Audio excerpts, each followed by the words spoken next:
একদিন আমাকে মনে পড়বে, কিন্তু সাহস করে ফোন দিতে পারবে না। লজ্জায় নিজেকে সংবরণ করবে। আমাদের এত গল্প আর এত স্মৃতি জমেছে যে তুমি অন্য কারো মাঝে আমার ছায়া দেখবে, কিন্তু সেখানে আর আমাকে পাবা না। একটা আক্ষেপ জন্ম নিবে তোমার ভিতরে। রাত গভীর হলে আমার ফেসবুক ওয়াল ঘুরতে মন চাইবে তোমার।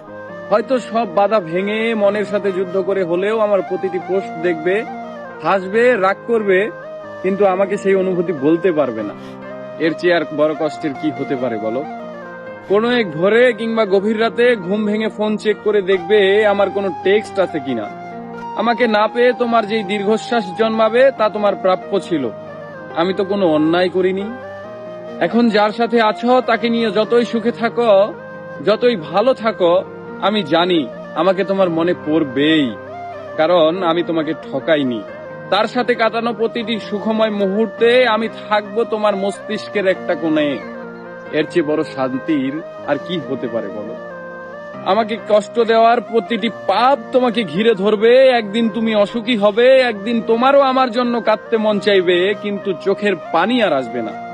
এক শীতে সমুদ্রে স্নান করতে যাবে, সাথে প্রিয় মানুষটা থাকবে, অথচ সেখানে আমার থাকার কথা ছিল। এক জ্যোৎস্নার রাতে আকাশ দেখে তোমার চোখের কোণায় পানি জমবে। এত সুন্দর রূপালী জ্যোৎস্না আমাকে ছাড়া দেখবে, আর কষ্ট তোমাকে জাপটে ধরবে না। এটা হয় বলো? একদিন আমাকে দেখার জন্য আকুল হবে, রাস্তায় খুঁজবে, পাবে না। সেদিন আঘাত লাগবে, সেদিন বুঝবে কি অন্যায় করেছো। একদিন বুঝবে ভালো একটা সম্পর্ক শেষ করে কেউ ভালো থাকে না। একদিন বুঝবে কথা দিয়ে কথা না রাখাটাও একটা অন্যায়। সেদিন চাইলেও আর নিজেকে ভালো রাখতে পারবে না। কিন্তু একদিন আসবে, সেই দিন আমি আর তোমার মাঝে সুখ খুঁজবো না।